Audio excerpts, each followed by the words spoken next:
Welcome to the channel. Presented by the Beeline Entertainment, LLC. Enjoy the show. People, what's good? Yo, check it out. Welcome to the Beeline ENT, LLC. What we got for you? First off, we got the Beeline Web Show on Tuesday nights, 9 p.m. Eastern Time, talking a little of everything. Then we got Straight Through the Ropes, STR, baby, Wrestletalk, where we talk all things pro wrestling. Next up, we got the Show Off Show, that's right, the Beeline ENT Entertainment. And then on Sunday nights, we going live on the line with that group panel discussion. Check us out. Follow us on Facebook, Instagram, TikTok, you name it. Head on over to YouTube and subscribe. Also, pick up some merch. The Beeline ENT LLC. Let's go.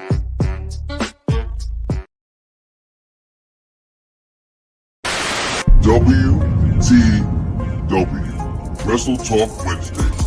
Check it out. First at 5 p.m. Eastern Time, we got the Commission Talks, baby. Me, Ryan B., Warren Marlowe, the American Prodigy, and of course, your man Dre on Wheels from the 1130 podcast, talking that wrestling. Yeah, join us Wednesdays. And after that, of course, you got STR Nation, baby. Straight Through the Ropes Wrestle Talk. Brian B., Slim, Lay, Ray, that's right. Come join us. Leave your comments, fantasy book, and show the world who you care about in pro wrestling. Wednesday nights, WTW. Let's go.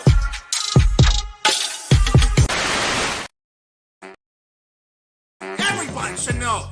Check it out. Your boy Brian B is trying to go live on TikTok, baby. Follow the Beeline ENT. Head on over to my channel. We got a lot of content. I'm doing a lot of stuff, and I'm going to be doing a lot more. Check us out. Follow us, the Beeline ENT LLC. I'll see you there. 2,000 years later. It's game time.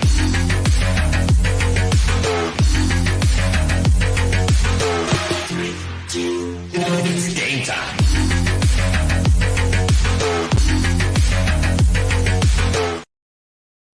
People, check it out. Are you looking for great content? You want to laugh? You want to talk about some serious stuff? Hey, whatever you're looking for, I guarantee you can find it at Opulence Radio, a black-owned radio station with great content. Check out all the shows.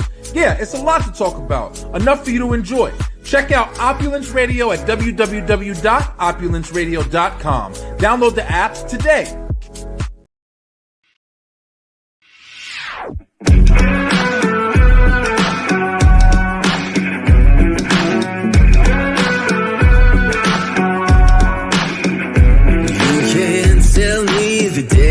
Stacked.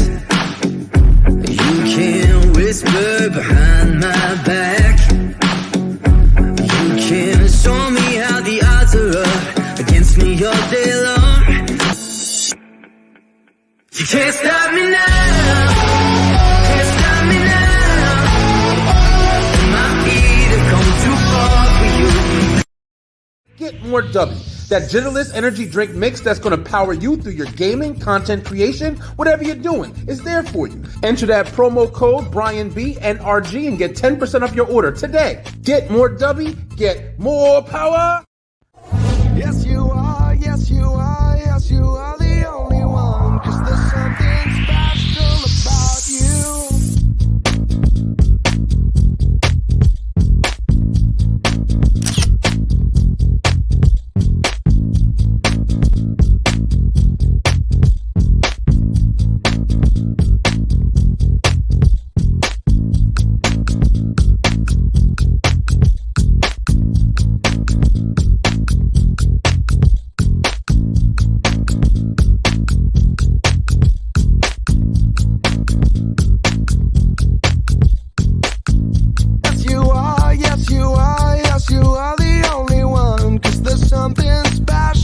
about you. People, what's going on? How you doing? Where you living? Where you going? How you doing? Whatever you want to know, check it out, people. It's Wednesday. That's right. It is WT, the WT dub. Man, they got some bad news, man. My boy Biggie over there talking about he don't know if he's gonna be returning to the ring, man. That was some sad shit. I ain't gonna lie, man. I know it's a sport that anything can happen, but listen, got a little bit of hate in there for Ridge Holland, bro. I'm sorry to say it, Ridge, but he took my boy out, bro. Dog. Listen, man, we can't get the grind no more. Yo, first you lose Sable, now you lose Big E. What's going on? I'll tell you what's going on. It is Wednesday. That means it's 9 o'clock. You seeing me? We talking wrestling, world news, whatever you want to call it. We got a full room in the house tonight. I just did a show last night. I just did a show a little while before, and now I'm doing another one because this is STR Nation, baby. Get ready. We got a lot to talk about. Let's go.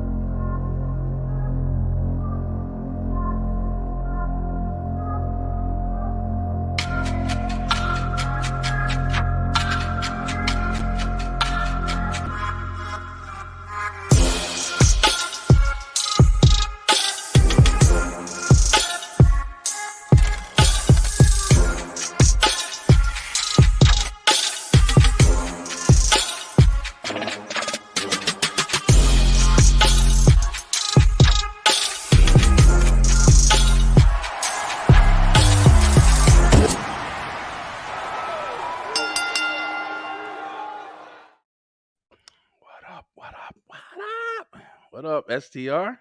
What's good, guys? Everybody looking all bright and fresh today. What's up, y'all? Hey, what's up, man? Chilling, man. Having a good day. Look at Lay. Lay, you looking beautiful as ever. What's going on? You got the new camera going? You on mute, though. There we go. There we go. That's what's up. Yo, as always, it's Wednesday. It's good to see you guys, man. Definitely got a lot to talk about tonight, man. A lot to talk about. Bro, you know Lay got a twin? Lay got a twin. Who? Bro, you ain't see her last TikTok, bro? Her twin was interviewing her, dog. I did see that. You know what? I did see that actually. Yeah, that was awesome. That was awesome, Lay. That was Okay. cool. And we'll tell them about it at the end because I really need y'all vote. Oh yeah, for sure. No, definitely. Yeah, we got to support Lay. We support our own for sure in here. But guys, listen, we got a lot of wrestling to talk about. It is Wrestletalk Wednesday. This is STR, Straight Through the Ropes Wrestletalk. We're on Wednesday nights, 9 o'clock. You know, right after commission talks, of course. And listen, we got some guests in the room, so we ain't gonna keep them holding no more. Of course, I call him a guest, but you know, he's damn near family at this point. He comes on all the time. So you know, we got your boy from the Brandon Janu show. We got B-Man, Brandon Janu. What up, B? What's up, man? Hey, congratulations on your 100 episodes, man. That's amazing, man. Thank you, bro. I appreciate it, man. I really appreciate it. We had a lot of fun last night. The Beeline Web Show hit episode 100, and it was a lot of fun, man. Kind of emotional, man. I got a little emotional last. I ain't gonna lie, yo. I'm doing this shit for a little while now, man. It felt good, but yeah. Thank you so much. Glad you're here, man. Glad to get your opinions on stuff. Always love your opinions on stuff. Of course, man. And also, listen, STR, man, you might recognize this guy. He's been on for a while. He's been on a couple episodes, starting on STR when we were just starting, and we were still a part of the Beeline Web Show, actually. But he's back to talk with us today. One of the most educated wrestling people that I've ever had to speak with. I mean, this guy knows. You name a date, he'll tell you the match, the opponent, the belt that was involved, the belt that was closest to the belt. Listen, bro, you know my man Derrick T. Lewis from the Derrick T. Lewis podcast. What up, D? Hey, what's up, guys? How you guys doing? Hey. Good, bro. What's up, Glad man? to have you back on, man. Yeah, I appreciate it. Definitely glad to have me on, and let's talk some wrestling, man. Let's go. Always, man. And so, Derrick, I got to start this episode off by saying this right here. You, like I just said, you're one of the most influential wrestling fans that I've ever met. You say stuff that even I don't remember. Like, you know, I'm sitting here listening to you, you know, spin off dates, times, everything. Like, but I gotta say, Slim, since I've met Slim be doing this shit too. But Slim Awesome. be talking New Japan. He be talking something. I'm yeah. excited about tonight. Yeah, man. I'm excited to hear you guys. I'm a freak geek for history and just like what I believe has to be now, especially since I turned 34 next Saturday. So I've been a wrestling fan as long as I can remember, watching it with my grandmother. You know, she was a big Junkyard Dog, Boogie Woogie. Oh yeah. and loved Ric Flair, loved Hogan, Andre, anybody. She even for some weird reason, this sweet church lady had a love for Abdullah the Butcher, and I'll never understand it. Wow. I'll never understand it. But yeah, I'm a freak, man. Like Brian said, what I try to do is for like the younger generation, I try to correlate like classic matches, what I've seen, to relate it to like, how it can connect in history, because wrestling is a full circle business, and a lot of stuff is kind of recycled. But if stuff is done well, is considered paying homage to it. So that's what I love to do. For real. Agreed. For real. Totally agreed. I agree with you 100% on that. Yeah. And hey Derrick, since you're like, our main guest tonight, man, just go ahead and just tell the people about yourself one more time. You've been we've had a whole episodes with you on, but just share a little bit about what you've been doing. Last time we had you were just coming out of WrestleMania 39. You were interviewing the wrestlers and shit. Yeah, you were doing big things, man. Yeah, it's crazy. So, I mean, obviously, I'm still acting. I'm still doing. I'm recording artist also. My single Espacion with Angie Stars is out now on all platforms. I'm a ring announcer at the world famous Monster Factory, home of Sheamus, Big Show, the new World Heavyweight Champion Damian Priest, Matt Riddle, Steve Macklin, Bam Bam Bigelow. The list goes on of the amount of people that's come out the factory. And I am also work at ECWA, where a host of legends have come out of that place. But I'm the host and producer of my own show, the D-Loop Podcast, on Believe Network. And, it's mainly, I have a love, obviously, for professional wrestling. I cover professional wrestling. And I interview people, obviously, in wrestling, as well as I cover shows and pay-per-views and that type of thing.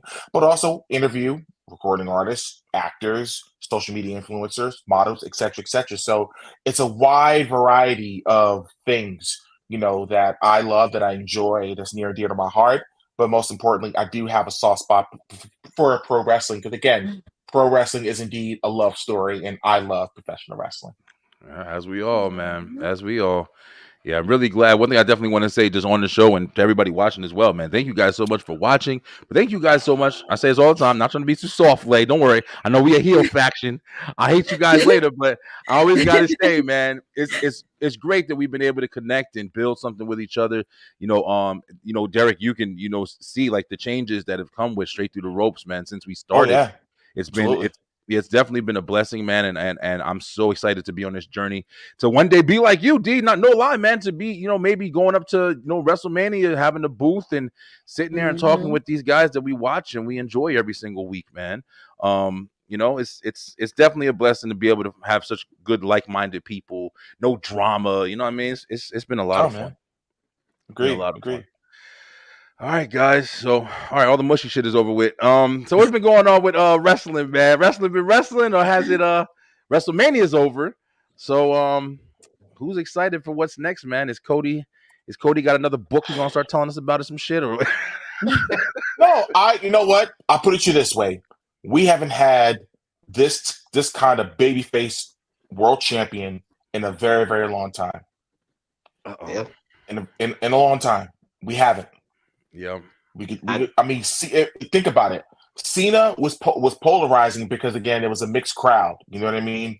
But I think the difference between Cena and Cody was Cody, and this is no knock to Cena at all. I think the world of John Cena, when he was able to do all those years and carry the company, but the authenticity with Cody's promos, he has a real life story that he was trying to fulfill, and people really got behind him. And the guy goes above and beyond, for fans, etc. I mean, hell, he just bought tickets for. Shout out to Victor out of Brooklyn. He's a school teacher. He's the head of the wrestling club. I don't know if you ever seen him before. TWC, the wrestling club. Loving people. Cody Rhodes. Yeah, Cody bought all of those kids, including Victor, tickets to WrestleMania, and they had the hotel. Cody paid for all that. Spared no expense. So he went out of his way, to do that. He's done some things for fans offline. You know what I mean? So he's all in all, he's a really, really good guy, and I think he's a perfect face right now for WWE, considering the negative press that they've been getting. You need a That's a good guy point, like too. That's a good Cody. point. Yeah, they need a guy right now like Cody that's going to kind of weather the storm and guide the ship right now as they get through this period. But I mean, as a company, business is booming for WWE. I mean, right now in the European tour, right now, they sold out. Every show sold out. Yeah. Every show sold out right now. Obviously, it's going to be some record numbers. Is going to be reported regarding WrestleMania in Philly. Be on the lookout for that. All right, for sure. Go, Slim. And I think to piggyback off what Derrick said, I think a lot of people overlook something that happened this past post-Mania. Triple H and Cody standing in the middle of that ring was a signal to the world, like, this is my era and this is my guy. This is the person that's going to, lead my vision for this company into the next era. It's like we said on the last podcast, I think it really culminated first when we saw Stephanie McMahon walk down that ramp and she got that ovation that she truly deserved, because we hadn't seen her since all these dark allegations. And like, you're right. Like, as far as a publicity standpoint, it hasn't been the best for the E. So like, having somebody like a Cody who is a natural and true babyface, like, honestly. And I also agree with what Derrick said as well. It wasn't like, when we're older cats in here. So it's like, we've seen, babyface runs, we've seen heel runs, we've seen, title wins after Mania runs. And this like feels like different. Like he was saying about Cena, Cena was always presented to us as a babyface, a la before let me retract that. He was heel when he was Dr. of Thugonomics back in the day, coming down with Bull Buchanan doing raps and stuff like that. But, at his core, he's always been a babyface. But, we've always had a love-hate relationship with Cena. John Cena sucks, go Cena, John Cena sucks. When, like you said, Cody, it just feels natural. Like I saw a clip of like comedians who don't even watch wrestling and they understood the story. That to me is amazing. I gotta say this real quick. Is that because all the way of Cody, or is it because Cody had a legit bad guy that brought that presence out of the situation? Because I'm not gonna lie to you, I feel like Roman. I've always had the issue with Cody Rhodes being that the bloodline story was so big. And it outshadowed almost everything else that was going on, especially in WWE. You wanted to know what was happening with the bloodline, from the Sami Zayn shit to the Jey Uso shit to the Roman and even the Jimmy and Solo stuff, trying to figure out what Solo's going to do next and everything like that or whatever. So it's like whenever I saw Cody's interjection in it, at first they put him in it and they danced around with our fathers were in the industry. We grew up in this business. And that was kind of like the preference that got them in their feud at the beginning. But then it's like, it felt like, and I was the one who said it too, and I still believe it. I think even they believe it. It was not Cody's time to jump in that picture in that huge storyline after this man's crazy long reign and just knock him out immediately after being number 30 in the damn Royal Rumble or whatever, after coming back from injury.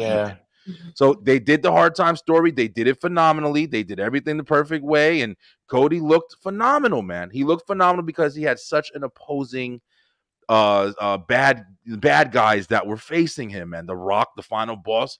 Everything built Cody's character up phenomenally. But now, I'm not going to lie, the question is is Cody Rhodes' character, even though he is a great guy. I hear all the stories. I was just praising him on commission, saying that the indies owe Cody, because the indies, in my opinion, Cody brought relevancy as far as in the public eye to the indie scene with the All In and everything that was right before AEW. So and also you can also kind of credit him, Kenny and the Bucks, for taking wrestling shirts mainstream with Hot Topic, because I mean, Hot Topic, that's true. At that time, I think, go back about 5 or 6 years ago, I had never seen so many Bullet Club shirts in 100%. you know, the crazy thing is, like, a lot of people are buying them, not even knowing what it was. They just thought it was For like real, yeah. back in the day. What's great? Let me say something. I was in Hot Topic. This must have been 2018, and I'm cool with some guys at the E, and I had took a picture of a New Japan Pro Wrestling T-shirt, and I DM'd MVP because a lot of people don't know when MVP left WWE after 2010, his goal was to wrestle in Japan. He became the inaugural IWGP Intercontinental Champion. And I sent him the picture of the T-shirt. I said, you were in New Japan before New Japan became cool to talk about. He actually posted it on his feed. He was like, a fan just sent this to me. He said, I was in New Japan before everyone was wearing Bullet Club T-shirts and everything. Because I'll be honest with you, 2016, 17, especially 2018, oh my God, everybody, everywhere you went, whether it was WWE or a TNA show, or whatever it was, or even on the indies, you saw at least 10 people with a Bullet Club shirt on. There were times I was in the mall. Yeah. Dude, I would be in the mall with friends of mine, and I see a cat across the way with a Bullet Club shirt, and I just do this. And maybe they do it back at me. They say, "What's that?" I said, "You know, you know." Yeah. You know what I mean? It wasn't no gang signs, but I'm just saying, if you see somebody with an NWO shirt on, if you see somebody with a Blood Club, throw up the Too Sweet, man. It's what it is. It's what we do. The X shirt's still out there. You throw them X's in the air, suck it to everybody. Baby. That's right. Yeah. Absolutely. Well, Brian, yeah. About what your question talking about Cody and that storyline, I think it goes back to what Slim was saying when he was talking about wrestling as a full circle story. Not only did they play the hard times, but it was a real story and it was a generational story. You got new fans who are new to Cody coming up. You have Dusty Rhodes fans, older generational fans. You have that Attitude Era when you bring in The Rock. That's so that storyline touches a lot of different demographics. And I think that's why they're able to understand the story, because they're familiar with it. It's not new. Like Slim said, it's full circle. Everyone is familiar with Dusty, hard times. Like it works. Also, it erases the precedent that your brother basically peaked in the mid card. No offense, but you know they didn't have as much faith in Dustin as they do in Cody now. So like that win essentially wasn't just for him. And don't get me wrong, Dustin Rhodes, beyond talented, probably should have been given. Let me tell you something, man. Sorry to cut you off, Slim, but like you just said, I had to interject right there. You know when I really was like, damn, Goldust is a beast? When it was the Stardust and the Goldust tag team. Like Goldust, like he was always performing, right? He was always fun. But remember, he's had so many characters that it's hard to remember him for his in-ring ability. He was Goldust, he was kicking people in the balls, he was, doing crazy shit. So it's like, I feel like when him and Cody made that tag match, especially when they were going up against the Shield and bro, they were fucking he was moving around the ring like he was Cody's age, bro. Like he was phenomenal at that time. If I may, I remember a very young Dustin Rhodes in 1990. I'm a lot older than you guys think, guys. Ted DiBiase was feuding with Dusty, and he had attacked Dustin Rhodes at a Saturday Night's Main Event because Dustin was sitting at ringside. It was basically a way to get Dustin introduced to the crowd. And Ted DiBiase issued a challenge to Dustin Rhodes and said, "You can't last 10 minutes in the ring with me on Superstars of Wrestling." Holy shit, I don't even remember this.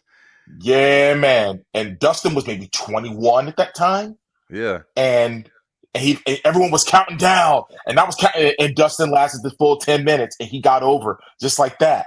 And then awesome. Dustin's only pay-per-view match, his first pay-per-view match was the Royal Rumble 91 against Ted DiBiase in the late Virgil Garris' Soul. That was Dustin's first, And then of course and then right after that, Dusty and Dustin went to WCW, and that's when Dustin had an incredible, I would say a top-tier mid-card run. Obviously, he had a U.S. title run. He was feuding with Steve Austin. He was feuding with all these guys, and then of course he was a tag team champion with Barry Windham.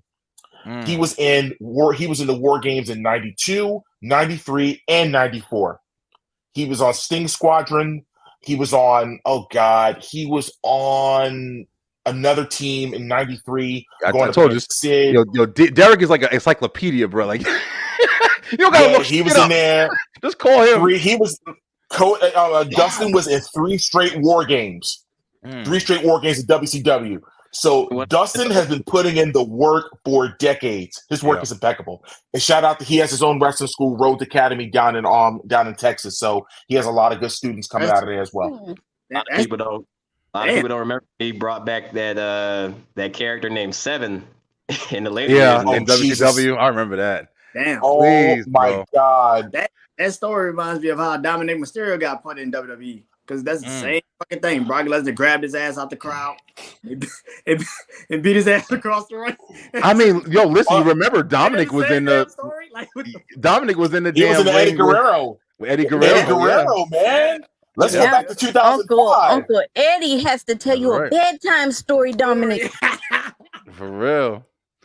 And I often think, man, I said, damn, I can only imagine what Eddie is thinking looking down on Dom, because Dom, I don't know if you guys knew, Dom took a grassroots approach to his training. He trained I believe he trained at Knox Pro with Rikishi, then with Gangrel. And then he went up to the Lance Storm. He went to Storm Academy up in Calgary with Lance Storm. So he was like Ray wanted to make sure that he was ready before he could say, okay, Vince, you can have him now. You got to think about it. To make sure. If he did all of that and then still have Ray as his dad, giving him pointers and playing with him with it, you know what I'm saying? Like, he's been doing that shit his whole life, man.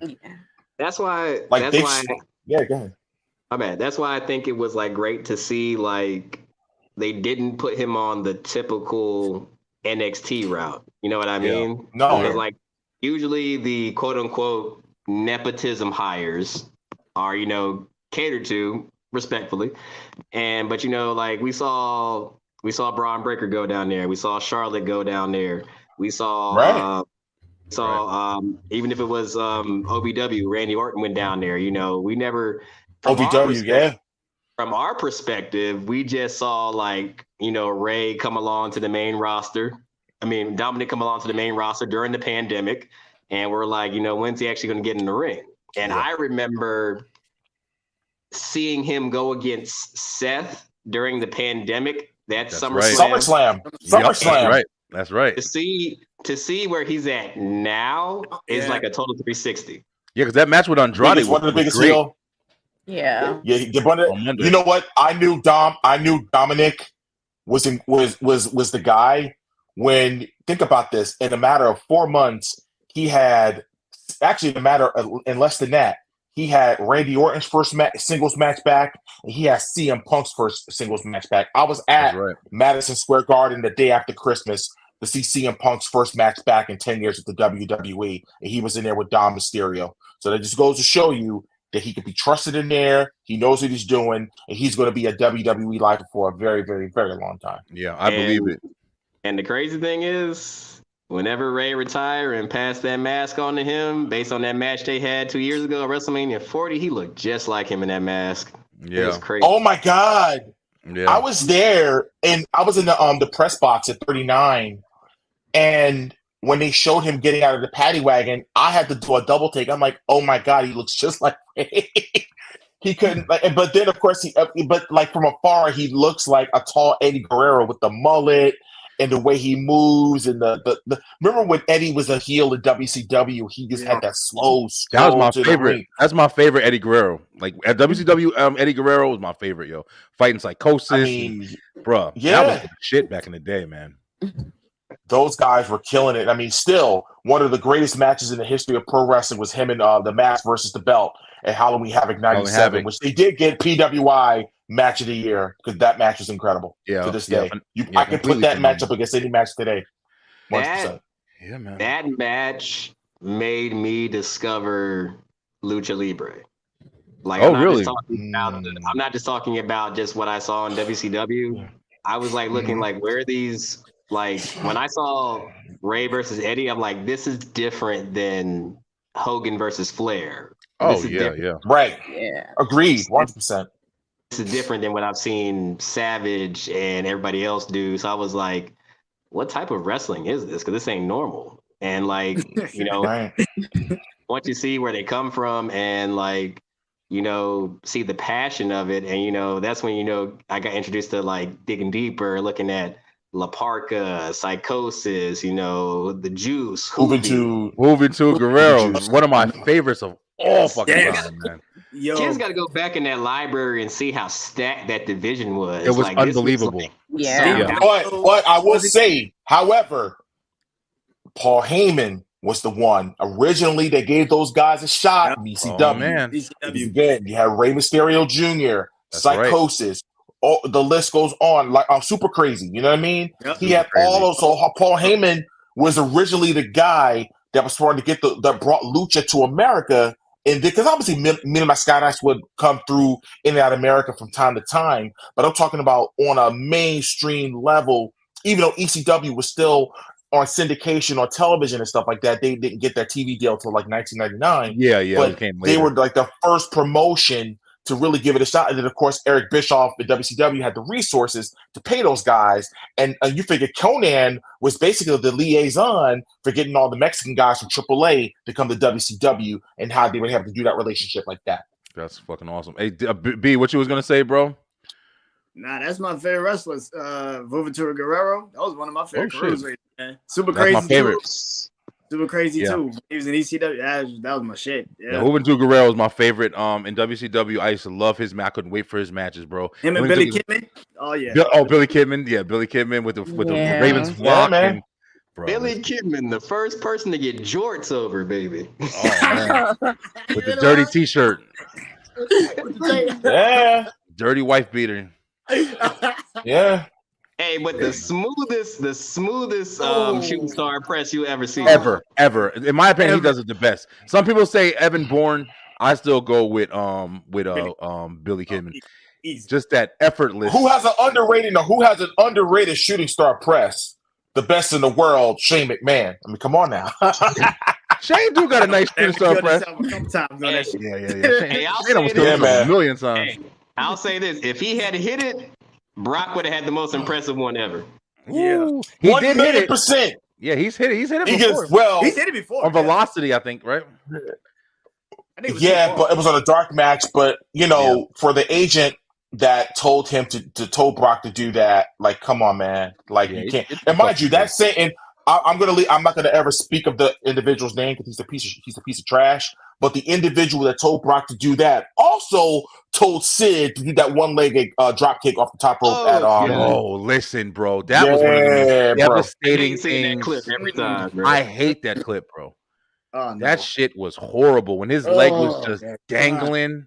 Yeah, that was horrible. That same agent that told Brock to do that also told Sid to do that. I'm not.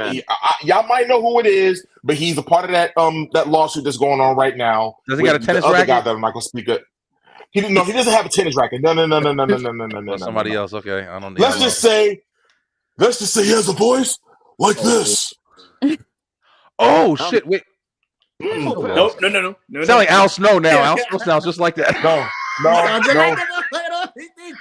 Let's just say he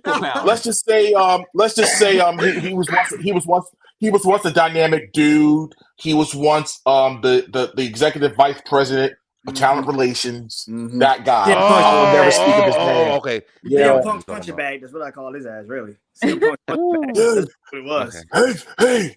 Hey, your muscles look really nice I can't today. stand that motherfucker. I didn't even know that's what you were talking about. His only I didn't know he was. Yeah. I didn't His know he only was that. contribution was randomly finding Nikki and Brie Bella in a lingerie magazine. That's about it. Marrying into their life. But but here's so obviously we are talking about a lot of like, history and stuff like that, being that, the Cody Rhodes win at Mania signified a lot. Like Lay was saying, like, you guys, everybody, we're all pretty much saying at this point. So we are in a new era. And we definitely have a lot to be excited about. DX is running fucking WWE, and you have all these legends in the game that we grew up watching that are people of power, man. From The Rock to Triple H to Shawn Michaels, these guys are guiding these new stars and all of this new stuff going on. what's some of the things that you guys are excited about, seeing coming up in WWE or AEW, whatever one you want to talk about? I'm gonna put something on the screen and we're gonna kind of talk about it. D, I know, you might have to dip out in a minute, but listen, of course you're gonna come in and drop knowledge, and Mike dropped us and shit. But nah, it's always a pleasure to have you, bro. I know you're a busy guy. I appreciate every time you come on the show. No doubt, baby. But this is definitely something that I wanted to show you guys because I've been hearing about it, and this is what I'm the most excited about. Right here. Listen, yo. Yeah. So we know that we've lost somebody that brought that dark presence. And after The Undertaker, in my opinion, Bray Wyatt was the next greatest thing to give you that dark, what the hell is it called? The mystical and magical forces and shit like that or whatever. Bray Wyatt's faction, the Fiend, all of that shit was greatness, bro. And now it looks like we may be getting something coming back to resemble it in the form of Uncle Howdy and stuff. How do you guys feel about the little clips and stuff we've been getting on Raw and stuff recently? They got I hope that go ahead, man. Go ahead. They're doing the thing again where they like follow this QR code and send you down a rabbit and find all this stuff. Yeah. And I saw the rumors where they said Eric Rowan had to cancel on an event because he had new contractual obligations. That's what I saw. And also, since we didn't see him after the Raw, after WrestleMania or SmackDown, they got to be doing something creative to bring Braun back in. I would be happy because if it's done right, I can see it as a big homage to Bray. For real. But also, I feel like if anybody that can benefit from it, it's his brother Bo Dallas. Yeah. Because let's be honest, besides the whole "if you leave" run, they haven't had anything interesting for him since that, and when him and Curtis Axel were the B team. The Mr. Ross too, bro. Mr. Ross is my shit. Go. B team. Yeah. Go. It was over and shit. No, I'm not gonna lie. They were over. They got that shit over, bro. It was. With a black marker and a t-shirt. They got that shit over. I ain't gonna lie. Yes, they did. Yeah. But I mean, I think it'll be good. I mean, to me right now, there isn't a lot of people that can pull off the mystique of darkness right now. I mean, Uncle Howdy and them, yes. There's only like two factions really to me right now that are doing it well. That's the House of Black and the Righteous down there in AEW. Which side note, the Righteous do not get enough credit for how good they are. Vincent and Dutch are so damn good. They're so damn good. I actually worked with those guys at the they came through with the Monster Factory in 2022, so I had an opportunity to work with them. Really, really good guys behind, in the locker room, in the back. Really, really solid guys. Really good guys. Well, that's my thing, man. Like, I live for the story. Like, that's one of the reasons why I love WWE so much. I love when it's big story, a big send off, big payoff, and it cultivates into a big match at the pay-per-view. That's my shit. That's what I've been watching my whole life. So when it does come to these guys like Bray and them, like, it is so much fun to have those epic builds where they have those crazy things with, the guys coming out the Titantron and, lighting fire to the ring. Like, this is shit that just makes it like elevated, in my opinion. So what you gonna say, Slim?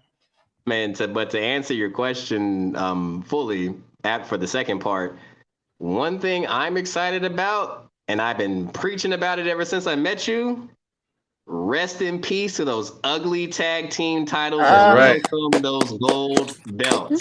That's right. Finally, you're taking tag team wrestling seriously again in the Triple H era, because I feel like Vince did that on purpose because he never liked tag team wrestling. It's been known he doesn't like tag team wrestling. And I just feel like, I get where we're going now. We're going to do world champions on Raw and probably WWE champions on SmackDown, which I love how we're separating that again. And Brian knows this has a special place in my heart because who are the inaugural world tag team champions? My boy, The Miz, and a well-deserved R-Truth, baby. Miz and R-Truth. And side note, who else was dying when he was breaking Triple H in the ring on Monday? I was telling you, man. Yeah. Truth is crazy, bro. I saw Truth at Wale Mania, man. He is such a cool freaking guy, man. He is so nice. Really, really good guy. But what I was going to say, there's another thing that I'm really happy about in this era. and I've been talking about it on my podcast, the camera angles, the different shots that they've been doing. It is unique in the real sports aspect of it, because if you notice, now they're doing when wrestlers are coming to the building, they put in the local time where I don't give a fuck if they're in freaking Nebraska somewhere. They're putting Nebraska's local time there. Yeah. That type of stuff. That's UFC shit, man. That's UFC shit. Even with the NFL or even the NBA, when you got the cats walking in the building and stuff like that, I'm like, let's bring it. Let's take them in the back. Why not? It was such a forbidden door, no pun intended. But it's like, screw it. We know people exist in the back, so just show people. Like the shot they did on Monday when Jey Uso left the ring. Yeah. Oh my God! You saw him push the shit out that fan trying to get this fucking way. Yeah, it was that one. It was that one. And last week, when Rhea Ripley got hit with the chair, and Dominic was like, "Get that camera out my face!" And he pushed the camera in the other direction, and it went right to the arena. To the arena, yeah. That transition was smooth. Yeah, they doing That's it, what I'm man. saying. I love it. Well, guys, Sammy's entrance with the camera angle made it more hype with the camera angle. Yeah, absolutely. It really did. Yeah, D, I know you got to head out, bro. But we want to thank you again for stopping by, bro. Anytime you want to jump in, and we're on every Wednesday, jump on in and drop some knowledge and share your opinions and what we're talking about. We love this shit. But great seeing you again, brother. You got it, man. Take care. Take it easy. Love, man. All right. Yeah, man. Yeah. When I saw the Wyatt 6 shit, I didn't really like think about like the people who would be in it. I was more thinking like, hey, Uncle Howdy comes in, kind of revamps the story to where it's like, you can even include it like, hey, my brother's with me now. It took me a minute or whatever, and let them bring some real darkness, some craziness. If they are going to do something and they bring back like a Braun Strowman, they bring back Eric Rowan, they bring back Alexa Bliss, and just build this crazy faction, bro. I got one question for everybody. I want everybody to think about it. Who is going to go up against these motherfuckers? Like, who do you see? If they bring a Wyatt 6 and you have, let's just say the dominant ones that you're going to play a part in. Damn, where the hell is the picture at? You'll have Braun Strowman. If it is these guys, you'll have Braun Strowman. You'll have Eric Rowan, and you'll have Bo Dallas. Let's just say Matt Hardy, if he is one of them, or if not, he's just there for like more story or something like that. But who do you see going up against these three monsters, man? My first instinct is to say the Judgment Day, but I don't know how they're going to be holding themselves together now that Mommy's gone. Yeah, and Damian got that belt. Yeah.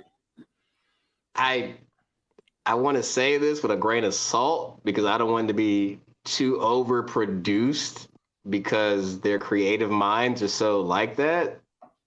I could see a feud with the Final Testament. Yeah. That's what I was thinking. I was thinking AOP and Karrion Kross. But you got to establish these guys before you do anything like that because, in my opinion, they just went down to NXT. And I don't know. I think that was a bad call, man. I know it can do amazing things for you to kind of elevate you in a different way, give you some time to be seen and be grown by some fans, and then, try to push you back up. But I think that they didn't do enough with them when they were already on the top on SmackDown, man. How do you guys feel? Probably in the minority that thinks they should have probably went over at Mania instead of Bobby and them, but that's just me. I said that shit too. I thought that they should have went over at Mania, and then I thought that Montez should have flipped on Bobby. Yeah, I thought that would have established two things right there because then you could have set up some Montez Bobby shit, and then you could have had Angelo like, "What are you doing?" And then you could have let that shit ride. They don't even got to verse each other. I thought that would have been an awesome idea. B, what you think about the Wyatt 6 situation, man? You excited to see something happen with some Bray Wyatt leftover stuff? Be real. I don't have that faith in Wyatt 6. I'm gonna be honest. Okay. If this was Bray, I'll be like, hell yeah, let's see what happens. It's Bo Dallas. I'm not running out there. I'm not running out there and being like, yeah, this is gonna be. It's Bo fucking Dallas, dude. Like it's believe. Like I can't fucking get out of it. Like he might prove something to you though, bro. I feel you. You spooky motherfucker when you was believe I saw you take like 16 German suplex my back. I'm sorry. I have lost all faith in you. I saw you take like 16 fucking German suplexes. Like, I'm sorry. I can't fucking do it. I'm sorry. Right, Matt Hardy. Why is Matt Hardy in this? I don't want that. Yeah. We don't know if he is. It's all speculation, but yeah. Like Braun Strowman, Eric Rowan. Like if they wanted to do it, I would totally agree. I'm like, yeah, that makes sense. Even Alexa Bliss, like that would be the perfect person to come back with that. Even she should be the leader. Actually, I think she's the more capable person to fucking lead them. Like more than fucking Bo Dallas. That would make more sense to me personally that she's the one that takes over the fucking. I do like that. Like, but I like that. But for Bo Dallas to be the one, it's like, nah. I mean, with let's be real though. With the right gimmick, can switch you up though. If you get the right, even if you've had some people get their careers rejuvenated because you had a new story and a different. But here's the thing, like his whole thing is around his brother, and his brother was different. Yeah, he definitely was. His brother was different.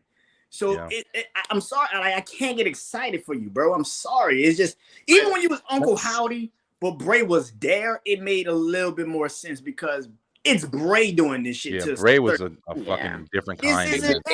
It's just creative. It's weird. Maybe, and if you're gonna also target somebody, I wouldn't even say a group. I think you target a person.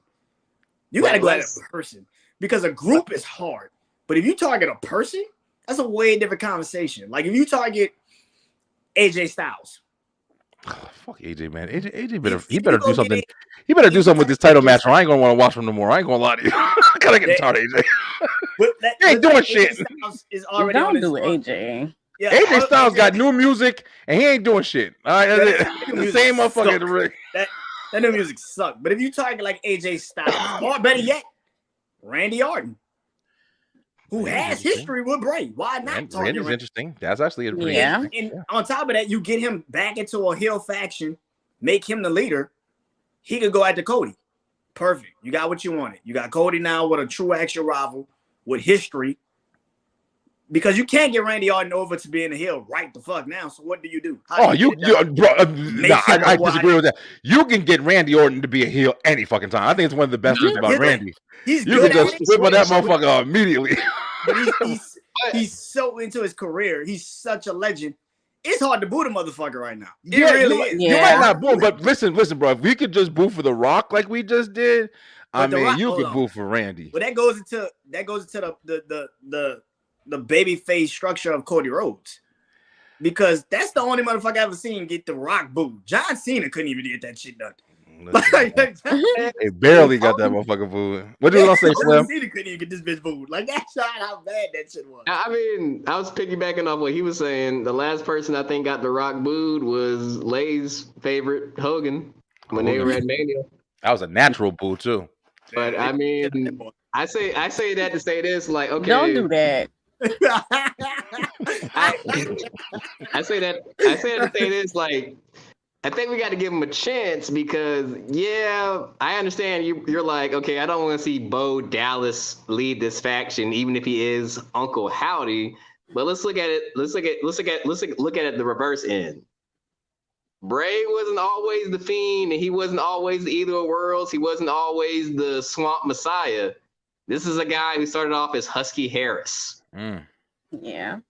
For what was his catchphrase? He was built like a tank with a Ferrari engine.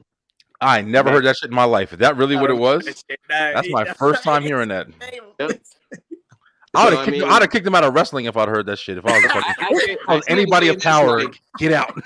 But it's like Brian said though, a good gimmick can change your perspective on a lot of things. Like, look at it like this. Also, would we be where we are today if Stone Cold didn't stop being stunning Steve Austin and put on black trunks and shave his head? Or Paul Heyman didn't give him that fucking floor to open up and do all that stuff, like you said on ECW, man. Yeah, we never. And then look at the evolution of Sting. He was bleach blonde, colorful, and then that whole Raven concept, the Crow. I mean, that whole concept, Even more recently, look at Rhea Ripley, how she was originally supposed to be a Charlotte clone, but she changed her whole perspective. That was the dumbest shit. WWE Yeah, she never fit that shit, bro. Stupid. That was so stupid. I did not understand that shit at all. Yeah, but I mean, but B, yeah, like you said, I respect what you're saying. It is hard when you do. That's one of the things about establishing yourself, because you literally have to. If you are packaged badly, and then you have to reestablish yourself, you have to do a lot to break that connection that people see you. But on top of that, but here's the thing: they had time to grow into that. Sting didn't talk for like 2 years. The motherfucker just sat on the fucking balcony, in the damn rafters. Yeah, you gotta realize, a lot of them had time to move away from that. Bo Dallas was the good guy, B team in 2017, 2018. The fuck. I think it's been enough time. It's hard, bro. 5 years. What do you want to be 20? It is hard, man. God damn, bro. You don't like Bo Dallas. You're like, fuck that shit. I want Bray back. It's just bro, the first time I saw you, bro, you were fucking believe. It's just hard to fucking turn my head, to believe that you can now turn. And it's just his brother's legacy is hard to overcome. Yeah, it's hard to follow. Yeah, it's fucking hard, man. That it would be like following the Undertaker. At this point, I can honestly say, knock on wood, I'm glad nothing ever happened to Undertaker. But it's just just imagine somebody, Undertaker having to leave wrestling or whatever, and somebody would have to try to fill those shoes. And Kane did a phenomenal job, because let's not forget, when Kane came out, and even in that sense, Kane always had the Undertaker there, Bray Wyatt is not there, bro. It's hard. It's gonna be hard. It's gonna be damn near impossible to get him over without having something there. Yeah. We'll see, man. Yeah, we'll see what they do. I think they're gonna give him a chance, though, just off the strength of Bray and his legacy. Yeah, I think fans are gonna give him a chance. Yeah, we'll see. And if they can. Just reinvent, and who knows, man? Maybe Bo Dallas will shock the shit out of us. I mean, in the same blood, man. The Williams family. Maybe he'll come in here and maybe Braun Strowman's somebody that I don't have a lot of faith in. I'm sorry to say that, but Braun Strowman's kind of dry, man. He's kind of. I don't know him personally, but he comes off like a big dumb animal, kind of like.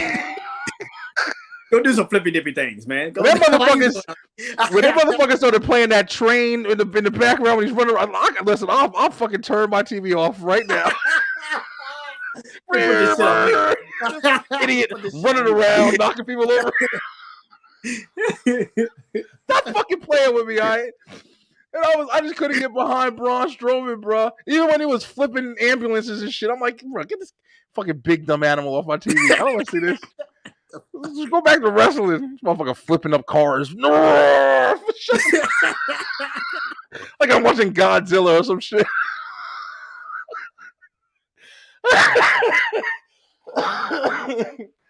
Lay, what you think, Lay? Is the Wyatt shit something you excited for, or what about this? I was trying to wait for Slim, but let's go ahead and just jump right into it. Rip the Band-Aid off. Listen, we thought we was done with the bloodline, right? Wrong. We ain't done because let me tell you, this was so messy. I don't know, just wrestling in general between Raw and SmackDown. The theme has just been betrayal. It has, yeah, it's true. Not gonna lie, yeah, because when this happened right here, man, this was a swerve that I didn't see coming this fast. I didn't see how everything happened where, when they were in the ring and then you saw Solo literally just kind of flip the script, like he was fucking Roman and shit. And then, just out of the thing with the hood on his head. Notice how they always come with the hood on their head. Jimmy Solo when he first came with Roman, and now Tama Tonga. And it's like, just seeing him come in the ring. So for people who don't know who Tama Tonga is, the son of Ming Haku, one of the most legendary motherfucking tough niggas in the industry. Yep. But to see his son come in here now and join this legendary group, his family, I'm super excited to see Bloodline shit again, yo. I'm super excited to see what happens with this, where it goes from here, and how this shit keeps building, yo. Lay, just to kind of continue off, like, how did you feel when you saw Solo kind of flip on Jimmy, yo? Crazy. I was shocked. I like the look on Paul Heyman's face was a look that I had on my face because. Well, y'all really shocked? I was shocked. I ain't gonna lie. I wasn't expecting that. Like not that fast. Wow. No, not that quick. Yeah, not. I didn't think that shit was gonna some shit like that was gonna happen right away. I thought it was gonna kind of. I expected it. I expected it to happen right after WrestleMania, so it came right on time for me personally. Yeah, it definitely did. I expected that shit to happen immediately right after WrestleMania. Roman's not there. Something gonna have to happen. Let me say this, and I take my glasses off. Oh shit! Finally, and I mean finally, The Rock has come back. I had to. The son of Haku is getting a shot in the most major league he's ever been, and no disrespect to New Japan. Like, I think Lay said it best, and I quoted it on Dre's podcast this past Saturday. He's already marketable to women, because Lay said it best. Everybody in the Samoan dynasty is spawn. So he's marketable to women. Except for Sami Zayn. You have to put the asterisk in there. Sammy, no love, Sammy. I'm like Brandon. I thought this would have been almost at WrestleMania, but I'm kind of glad they waited to the SmackDown afterwards. Tama Tonga to me is a great talent, and I know people were like, "Well, he's Tongan, he's not Samoan." If you go to any story, Haku and that Anoa'i family basically have adopted each other. They're family, bro. They look at each other as family. Tama Tonga, Haku, Tongaloa, like all of them rock with each other. So like, let's stop all that BS right there. And number two, he's a proven commodity. Like anybody seen Tama Tonga's work in New Japan knows he can work single or tag team. And it's like I said, Solo's gotten drunk with power because Roman lost. But what doesn't make sense is you talking about wins and losses matter when your last win was against Cena at Crown Jewel 35 matches ago. But you want to know something? That may be a good point though, because the fact that he can kind of go off of that, maybe it was good story work. Because if you can say like, yeah, look, I've been losing, and now my tribal chief is losing. Maybe I need to make a change, and then that kind of adds to the drama of the switch and shit. And maybe Solo's like, listen, I'm tired of this shit. It ain't going the way it's supposed to under your authority. I'm taking charge, or whoever if the Rock is whatever. However they switch it. When he smashed that phone, like that told me like he just don't give a damn no more. That's right. That's what I saw. Clutch my pearls. The perfect scenario I see coming is that Tama Tonga said it best by orders of the tribal chief. But let's think logically. We don't know who Tama Tonga acknowledges as his tribal chief. Yeah. That could have been one or two ways. Could it be Rock? You never know. Could it be somebody totally different? Could it have been, hey, I don't acknowledge none of y'all. I acknowledge this guy as my tribal chief, and we introduce Jacob Fatu. Yeah. If they make Jacob Fatu the tribal chief, I don't know about how I feel. I'm just saying scenarios, but I can see this. I can see this playing out like this. Jay has yeeted his way all the way to a babyface run. Mm-hmm. Jimmy just got beat the fuck down, so he's gonna be gone for like a month or two until he returns. The only thing Roman gotta do when he come back and say, "Can't nobody whip their ass except me," and then we got a babyface Roman Reigns as a tribal chief versus whatever heel bloodline members we got. I'm ready for that. I'm ready for that. It feels like WrestleMania 41 is gonna be something different. For real. Feel like Roman and Rock gonna clash, and this shit gonna be awesome. That's what the fuck feel like to me. Yeah, I think so too, bro. I think it's gonna be a big deal.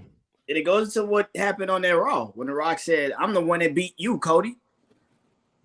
So technically, The Rock is right. He's the one that did beat Cody. Yeah. He made sure Roman tagged his ass in that at the end of that match for a reason. Besides Seth Rollins.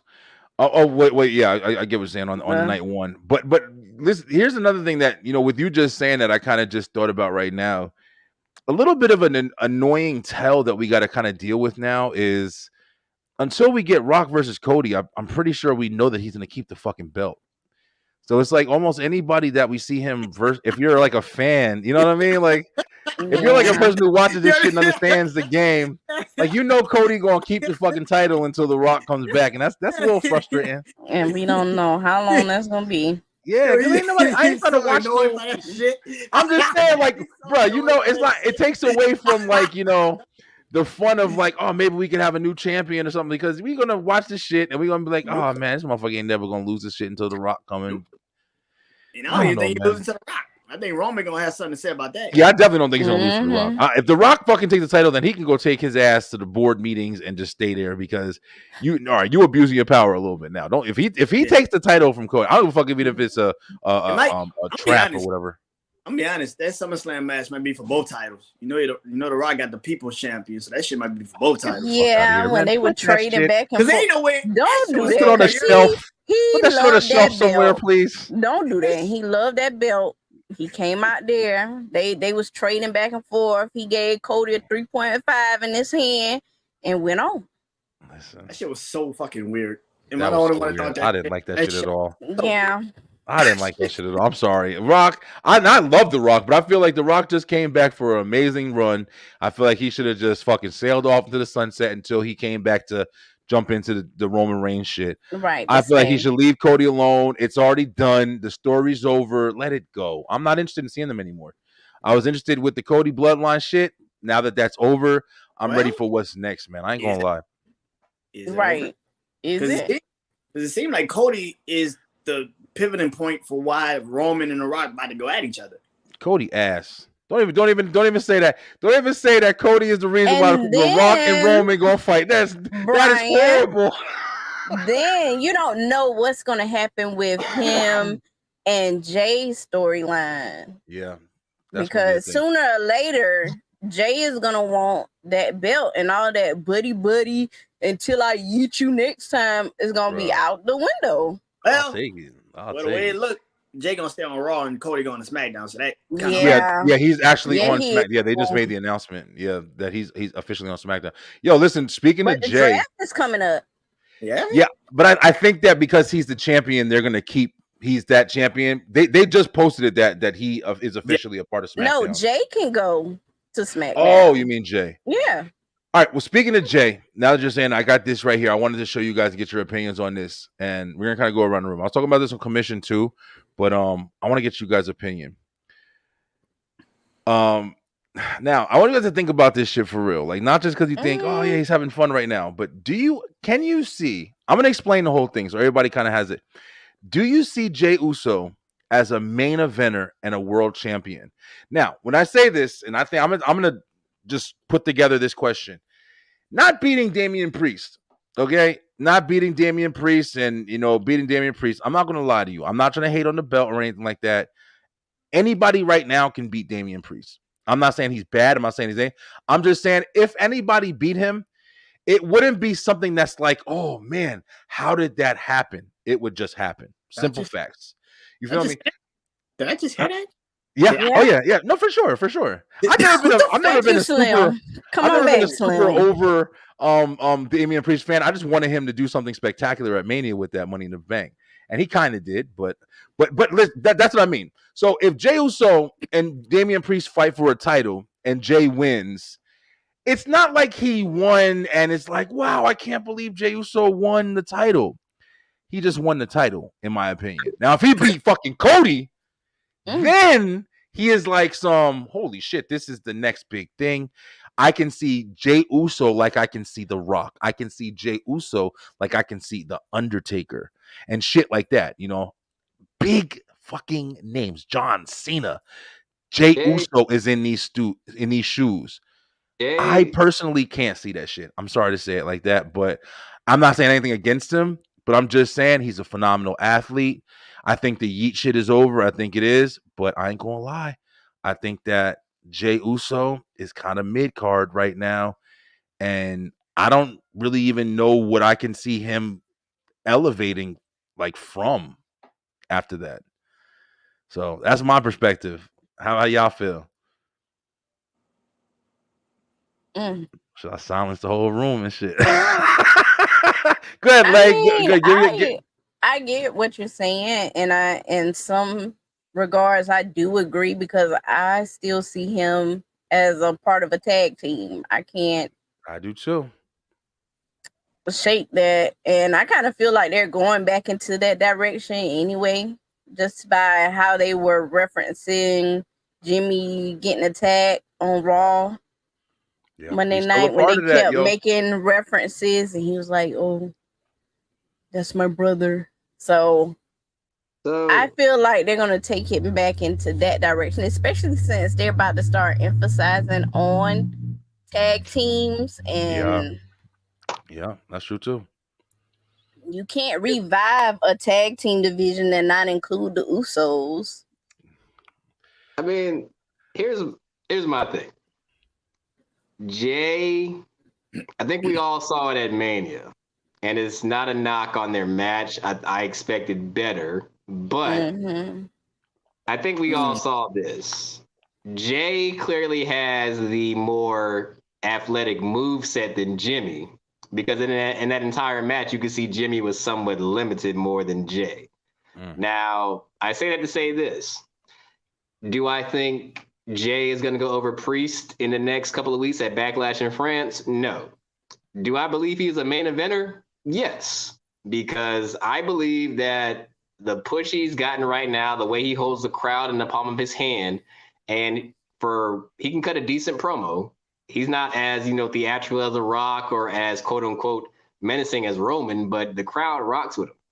I think Jey Uso would benefit more from a SummerSlam victory as opposed to a Backlash victory.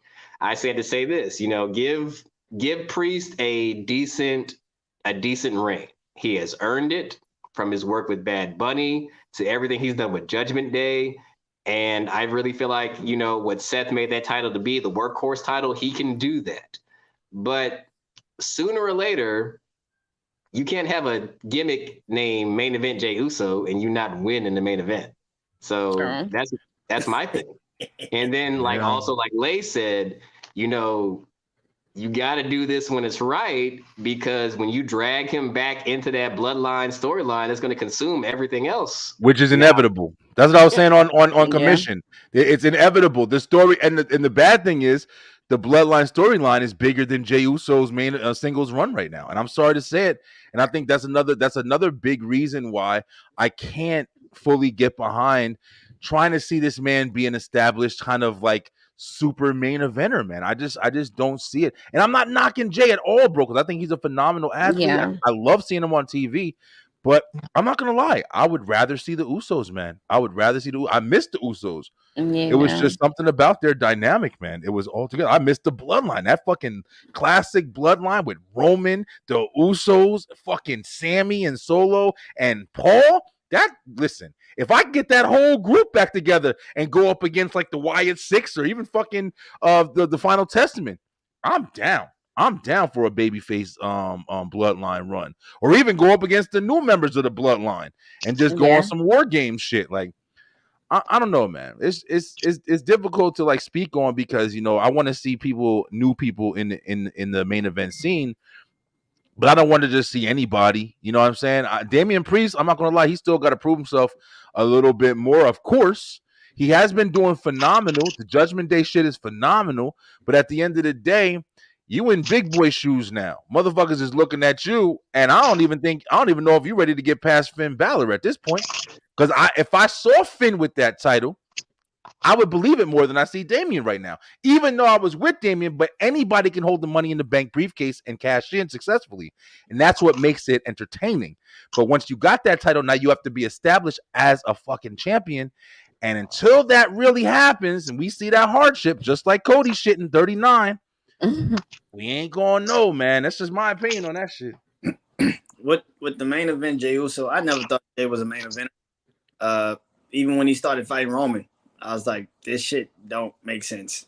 Like it's levels, baby. It's levels to this shit. Like, Levels, that's true. You ain't ready, bro. Like it's just Like I love the matches. It was entertaining. Yeah, it was good. I ain't gonna lie. I'm be honest. The first 2 matches they had was probably like if you would have just said those 2 matches, I'd be like, yeah, Jay should probably be a main eventer. That motherfucker held his own. You're beast. That SummerSlam match that they had, that tribal combat shit, immediately was like, yep. Nope, I'm good. I'm good. It seems like I ain't gonna lie. You're right. He right. Yeah, that shit was done. I was like, yo, I'm good. I don't need this again. It seems like we're so, like Brian said, we're so into the storyline and get so sucked up into that. The matches are kind of bullshit. A little bit. Some of the matches, because like you said, because yeah. So, I wasn't gonna use Brandon words exactly, but yeah. But essentially that entire match was just to set up him and Jimmy on the road to WrestleMania, though. But that was right. That's right. It just, but like, do I think Jay could be a champion one day? Yeah, probably. When it go like that WrestleMania 40 match, I expected it to be just as bad as it was. Real? Oh, you did? I thought it was going to be way better than that, man. I had high hopes for it. Because I had high hopes for it, for sure. Because you never seen Jimmy fight solo. Like, he's never fought one-on-one like that. That's not that shit. That's not who he is. Jimmy's not that guy. Jay can handle a one-on-one match because he's been by himself for a while. We got to realize, like, Jay was on his own for like a year. Yeah. Jimmy was gone for like a year. So Jay had to kind of get his own, like, his own offense and he for sure. Learn how to be himself. Like, so I'm not surprised that match sucked at WrestleMania 40. A lot of people was like, I thought it was gonna be match of the other night. Who the fuck thought that? You know what I thought? I thought it was gonna have more story to it, and I think that's the part that kind of fucking down for me. I'm not gonna lie, and I might be petty, but even with like the Bailey shit, like, you know, with the Bailey not at least coming out with the Bailey buddies for a second, and then I like shit like that. Like, if you got an opportunity, take advantage of it. And I feel like it was missed opportunities, even though they're still trying to tell stories and shit. See, so I would understand that, but it's kind of like Daniel Bryan go back to the Yes movement when like he was fighting the Fiend. What the fuck you doing it for? It don't make no sense. Yo, for the pop. I mean, shit like you're going to get a reaction out of the shit. I mean, there's no doubt about it. But see, that's the problem. See, if you just doing it for pop, that's for one night only. That's it. That's all you need. That's all you need. It's WrestleMania. But then people gonna be wanting that shit again, and it's just like once you get to that point, it's like, bro, I can't bring you that shit back. I hope you know that. Yeah, I guess so. Like I guess why the Rock started to get moved. Like nobody want to see the Rock be a good guy. We want the Hollywood Rock. Fuck that. Yeah, no, I'm ready for that. Yeah, for sure. It's just like you can't do a pop like you just can't do it just for a pop. That's gonna fuck up. All right. So Brandon, so let me say this. Here's something. This is something I'm still mad about. Right at WrestleMania, this is not. What was it? 39? Was it 39? Where Finn Balor versus Edge for in that cage match? The Hell in a Cell. The Hell in a Cell. When Edge came and he had the Brood shit. Yeah. You're telling me that you wouldn't have wanted to see, or you weren't at least expecting at least a little bit for Mania, that you were going to see fucking Gangrel and Christian pop up in that bitch with him? No. On that entrance? No. You didn't think so? No. Come on, what the fuck is it Mania, bro? Listen. I wanted to see the Brood pop up in that shit. Listen. So bad. I was like, how the fuck y'all missed this mark right here? Okay, can we be honest about that match? It should have been Damian Priest and Edge. Damian Priest and Edge? It should have been Damian. I don't argue about that. Damian Priest was the first person Edge actually recruited. Why the fuck? Right. That's right. That don't make no sense. Like, I just didn't understand why Finn got the fucking shot and not Damian Priest. Because of the demon character? And maybe the demon character, the character was more over than I think I don't think they had enough faith in Damian at that point. And then that goes to show you how stupid Vince was. Because a year ago, Damian Priest joined Judgment Day. You telling me a year later Finn Balor's the one that gets the fucking match? What the fuck? Listen, man, they didn't know. Yo, I don't think they knew what the fuck they were doing with Judgment Day when it first started. They really fucking didn't.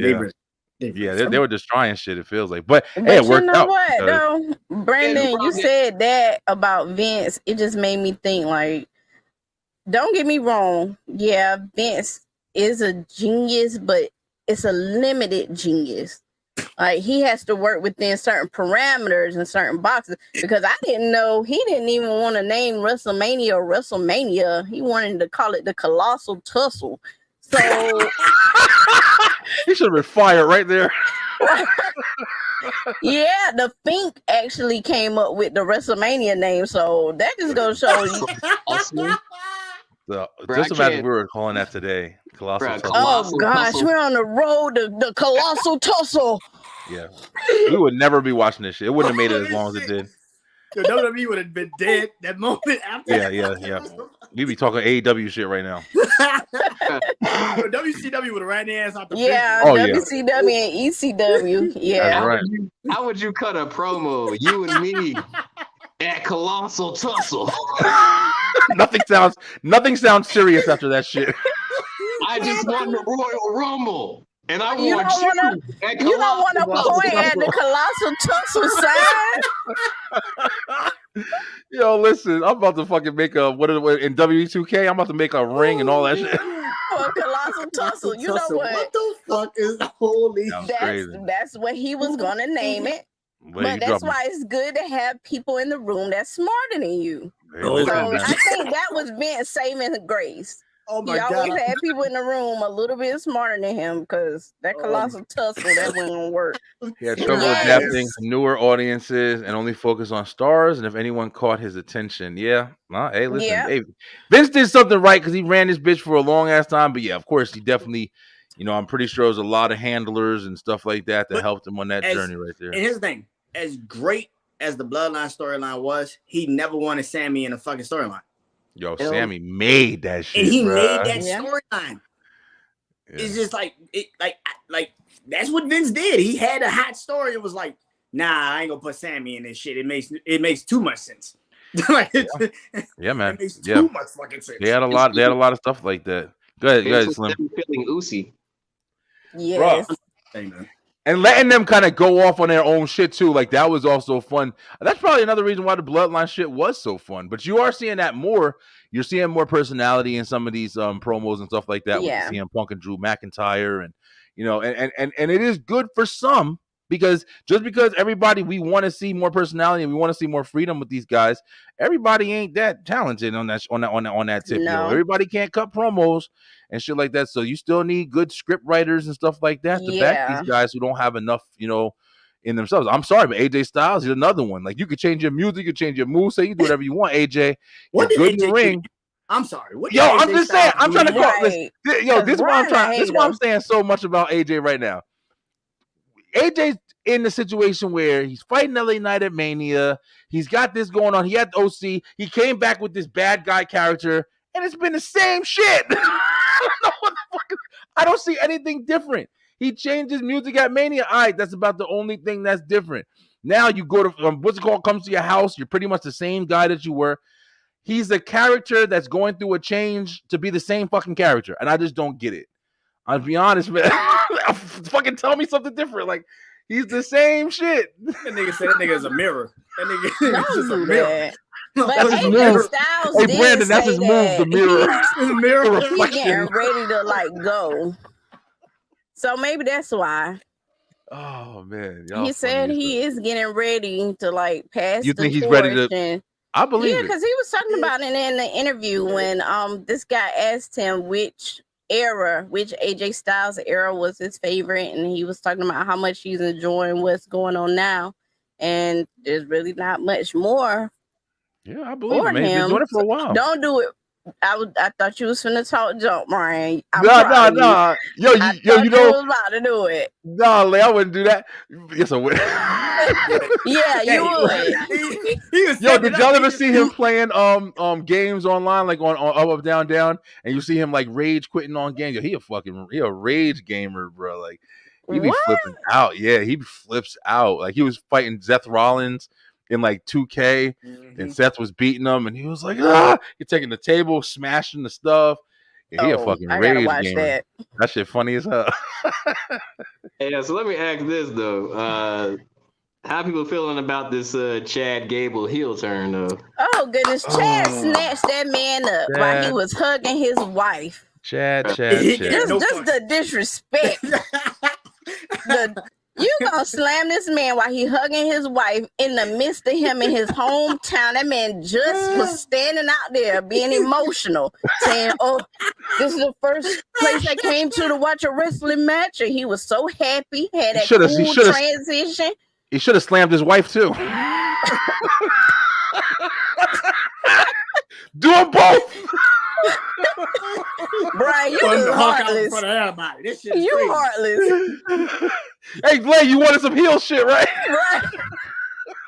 He would have had to slam me too, because I'd have had to jump over. I'm telling you, right? I would have fucking jumped over that shit. To beat my man up like that. Hugging you, like, damn. Like, and you just gonna watch? I'm like, listen, bro. He just having fun, bro, and been super busy and showing up to all of his son's senior. Yeah, Warren. Well, thank you. Did you call him and find that out?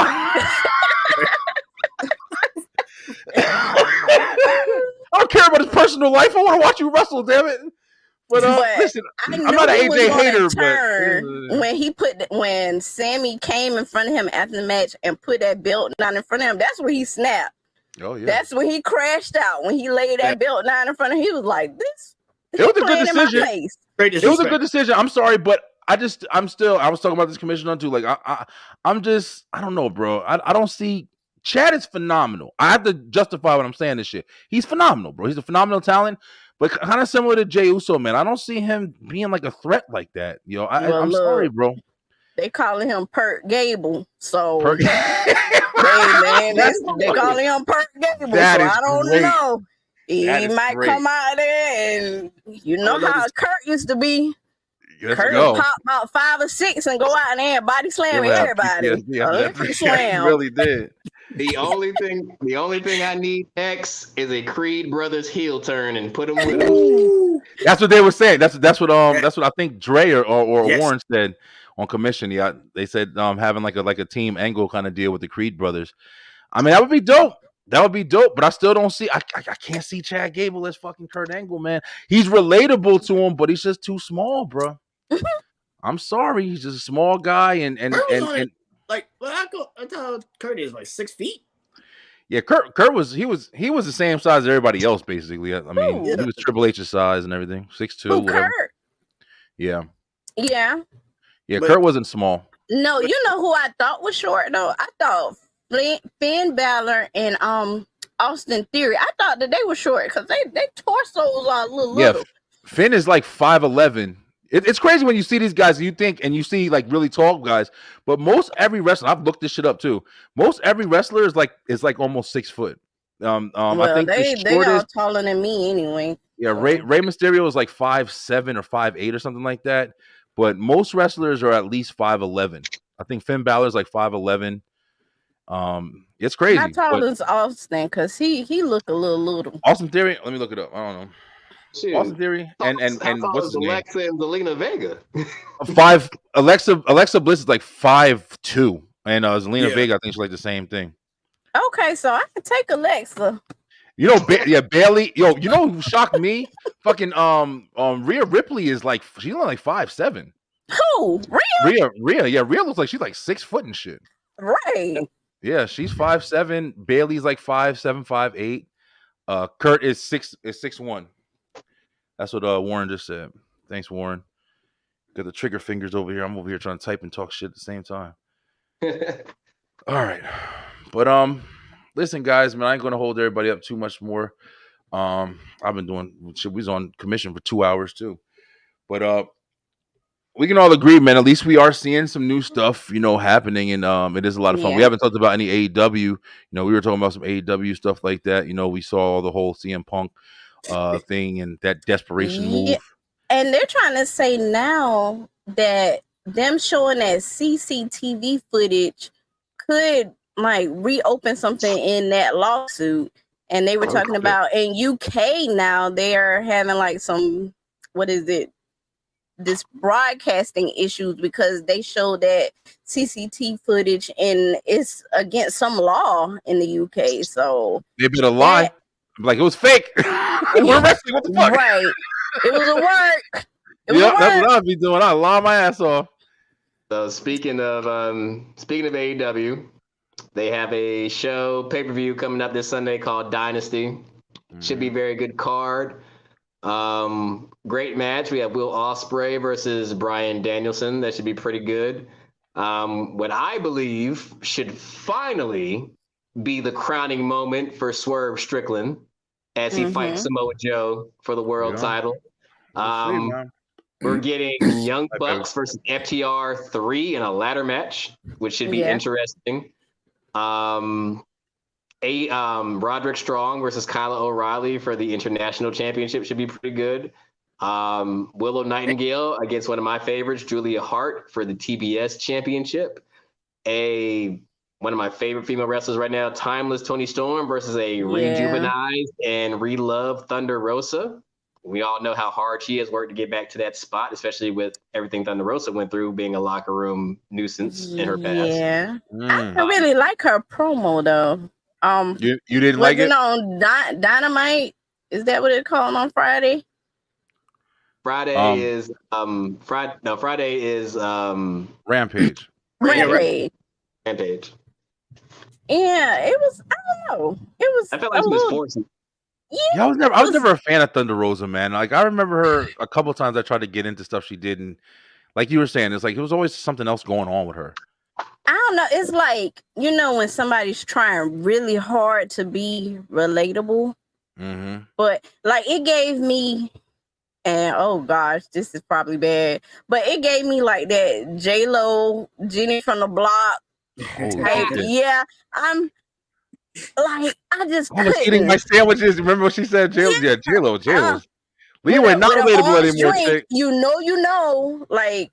Yo, speaking of J-Lo, you know what's crazy? And I was listening. This is completely not wrestling related, but yo, we used to watch. I'm pretty sure we all black. Like we used to watch Living Color and shit like that when we were younger and stuff like that.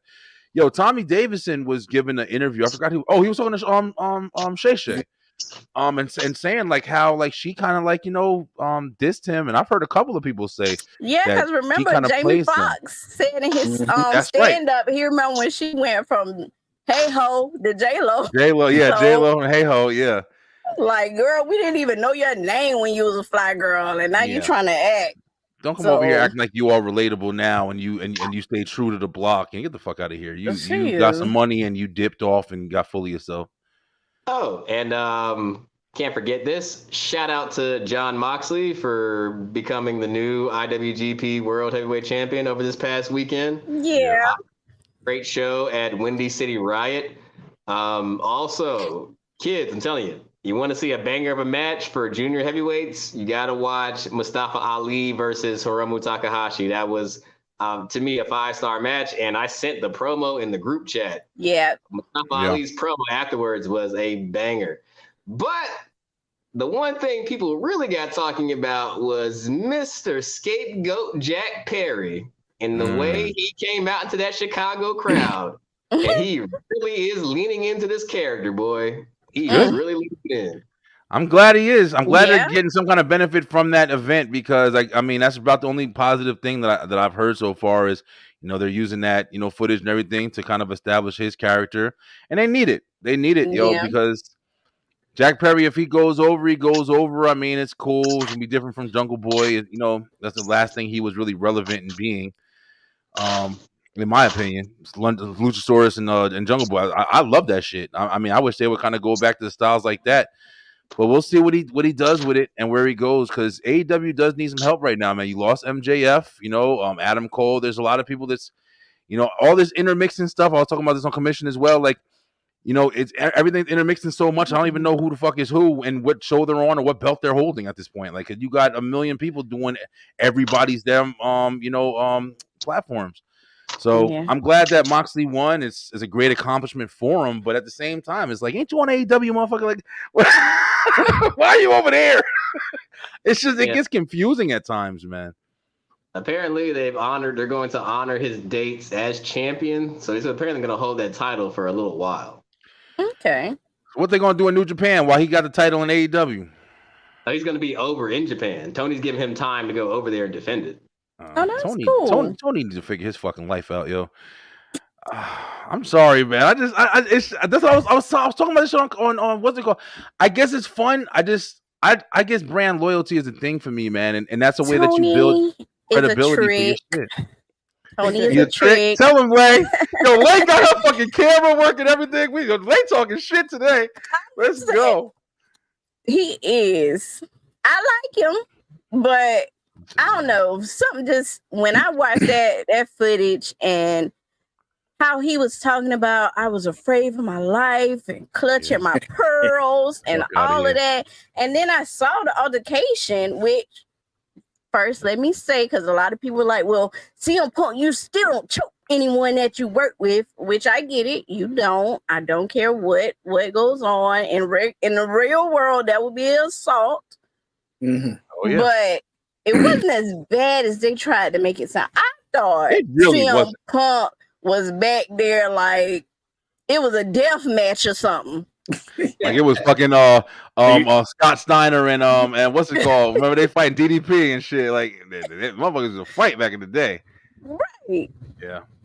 Booker T and Batista. There was some fights back in the day, Shawn man. Michaels, Bret Hart, like shit like Shawn that. Michaels, Bret Hart. Yeah, shit. Vince McMahon, Bret Hart. Well, that wasn't even a fight. That was just a one punch knockout. One punch, yeah. Yeah. And he warned him too. The airport. Yeah. Which one? Haku and Jericho in the airport. Yeah, shit, I never heard of that one. Wait, Haku and Jericho? Is Jericho fucking insane? He fought Haku? You never heard that story? Nah, hell no. He lived to tell it. The most amazing thing ever. That is amazing. Jericho got in a fight with Goldberg too. Good. Yeah. Tell the Haku one. No, I'm just saying, like I can't remember it all, but you got to YouTube it. Like Jericho goes in and like he says, like I think he said something, and him and Haku had a disagreement, and they were like brawling in the airport. That Bruh. sounds like a How did good he behind live? the canvas. That sounds episode. definitely like Beyond the Canvas. Yeah, Lay, please bless us with that one. Cause I'm shocked right now, like because even Andre the Giant said he didn't fuck with Haku, bro. Oh, and a sleeper of a match. I'm sorry, on that AEW card, Yeah. Okada versus Pac. Yeah, I is saw going to that. be really good. It's going to be really good. I might have to check out that match. Yeah. Just off that alone. Yeah, I'm going for Okada on that. I ain't gonna lie. I like what they're doing with him in AEW. I'm interested in seeing where they're gonna proceed with him. I like Pac too, but I'm interested in the new shit right now, bro. And I know Pac is like kind of just coming back, and so we'll see. Yeah, I don't get the AEW just giving all these goddamn returns, all the title matches. What the fuck is going on? I with this don't know. They got to tell stories, man. They don't know how to tell stories over there, bro. That's my only gripe with them. They have amazing matches. Well, they're trying to build a storyline with Sasha Banks because you see Did you see that goofy shit? Look, I'm trying to give it a chance, Brian. I know. Like Sasha, I'm trying to. Well, Mercedes, whatever. You call it. Mercedes Monet. I'm trying to give it a chance. Yeah. But it was a tad bit goofy. How's it going? How's it going? When she was moaning in the dark, I was like, "Damn, what up, fucking Pornhub or wrestling?" I'm sitting there like, "Yo, they just switched it up on me." But all right, guys, listen, we're gonna close out. But yo, this is a great night. I want to thank Derrick T. Lewis for stopping by with us tonight. Brandon, of course, like I said, you family at this point, bro. You always welcome. Come on and talk shit with us. But yo, wrestling's wrestling for sure. We got a lot of wrestling to watch. We talking about AEW, we talking New Japan. We touched a little bit of everything today. But yes, definitely a lot of stuff going. We're going to be having Backlash. Will be the next prediction show that we do. It'll be in France. It'll be interesting to see where it goes. It'll be first title defense for probably Cody and Damian and Sammy as well. Well, no, Sammy already had his title defense, but anybody got anything in closing? Well, go ahead. Brandon, go shout out what you got going on, bro. Oh man, brand new show. I finished up an episode today. My favorite top 10 Undertaker matches. So that's coming soon. What's the first one? Or you don't got to say it unless you want to save it. But what's the first one you got? Your first top Undertaker match. Oh man, one of my favorite matches. Undertaker and Jeff Hardy. Wow, the ladder match. Not the ladder match they had. It was a different one. That another one. The Extreme Rules match. Holy shit! I don't even remember that one. It was on SmackDown. It was like the first time Jeff Hardy started wearing the face paint. Damn, I just remember the ladder. That wasn't the ladder match they had or whatever. Nah, the ladder match was like in 02. Yeah, the ladder match was way back. But- Damn, I didn't remember that one. They had another one on SmackDown like 08. And like the next month, Jeff Hardy won a WWE championship. That's crazy, bro. Yeah. I never would have thought that's your favorite Undertaker match. That's fucking crazy. Okay. It's because it was like the beginning of Jeff Hardy being like a main event player, really. Yeah, for sure. And it's actually a really good fucking match. I actually had to go watch it. Yeah, I'm gonna go check it out. To make sure it was like, I was like, this shit is actually better than I remembered. Like I was like, holy shit. Yo, my favorite Undertaker match of all time is Undertaker versus Yokozuna at Royal Rumble, the casket match. That's my favorite. When all the fucking wrestlers were coming, they still couldn't beat Undertaker. Come on. They did that shit again in like 1997. No, yeah, 97 with Shawn Michaels. Was it the same way? They came out and did the same shit. Beat the hell out. I don't remember that at all. And then Kane came out. That was at the Hell in a Cell, and not Hell in a Cell. That was at the Hell in a Cell match. No, it was 98. It was 98. Royal Rumble 98. The casket match. They got Shawn Michaels injured. Yeah, that's right. Where he fell in the casket when he flipped out the ring. Yeah, they did that same shit for like what 4 or 5 years after that. They did that same shit. Yeah, damn, that's interesting. Yeah, I got that coming out. What I think like Friday. I think. Okay. That's awesome. No, Thursday, tomorrow. So tomorrow night it should be out. But yeah. So and then the next one I'm doing Rush of Life is gonna be my Backlash rate review show. So yeah. Hey B, I want to say this right now, bro. I'm actually thinking about it. Beeline, I know that I've kind of I've stated this a lot of times ever since we started STR. We've been deep in it at this point. I am still working on the game show that we're going to be doing for wrestling. We're gonna have different people that we verse. Whether it be me. Well, I won't be a part of the team, unfortunately. I'll be hosting, but of course, STR is still my team, and Commission is still my team. So. B, I actually wanted to invite you, bro, when we do these shows. I would love to have you as kind of like my filler, and you kind of, sit with Lay and Slim against the opposing teams that we verse. I'm hoping to get usually at least 3 people on a team that we're opposing, and it's gonna basically go like, hey, we're gonna have different trivia questions. We're gonna take turns answering them, and whoever has the most knowledge at the end is gonna win.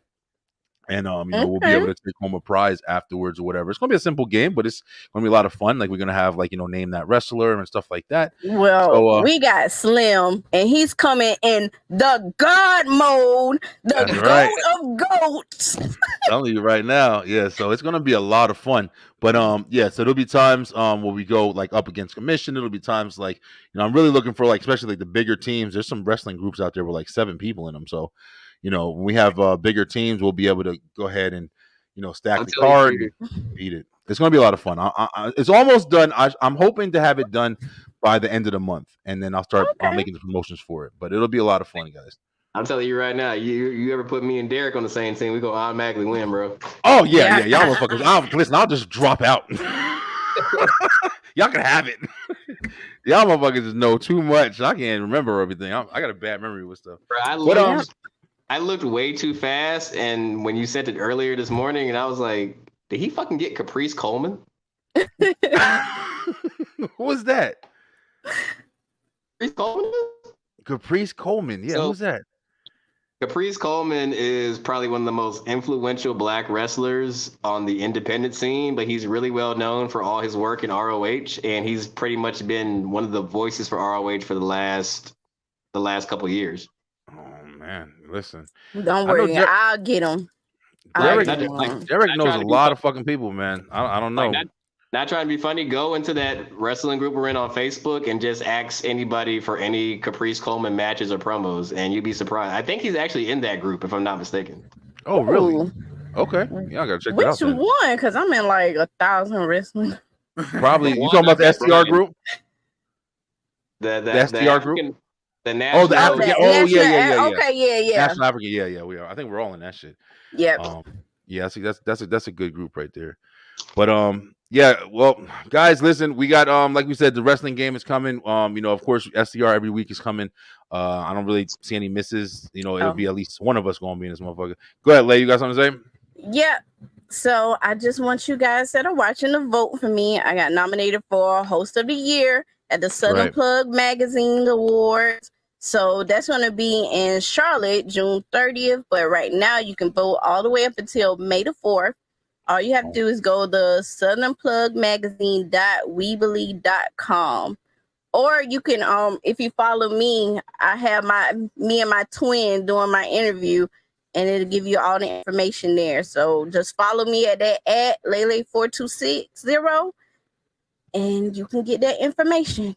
And Lay, I'll tell you what, send me that stuff in our chat, and I'll go ahead and highlight it, and I'll put it in a post so you guys can see it. Please go vote for Lay. You know, of course, Team STR, we're going to stay strong together. STR Nation, do us a solid and, help her get that win over there, that 1, 2, 3. But, yeah, it sounds phenomenal, Lay. Congratulations on that. I mean, I can tell, you do amazing with your hosting. That I see you on different events and stuff like that. So keep killing it out here, yo. We build it, man. I really hope you guys are enjoying the content. The numbers have been going up a lot recently. Yeah. We really appreciate you guys for watching. It's been every single time we do a show now. It's literally people watching on every single channel. So I appreciate you guys. I had my 100th episode last night of the web show, and the Beeline web show is coming back out with brand new content. It's going to be a lot of independent content. I want to come on and just kind of talk my thoughts and shit like that, and vibe out on the web show. But I will go back to interviews and stuff like that soon. The Beeline Entertainment Show is actually coming back. We're going to be having my man Kyle Eric. He's going to be on with me. We're going to be talking about different comic book shit. We're going to be talking about a lot of different stuff. Movie reviews. If y'all watch that new show Fallout, woo! If you played the Fallout games, Fallout, the show is incredible on Amazon. Definitely check it out. It's very true to the game. And Fallout, one of my favorite games of all time.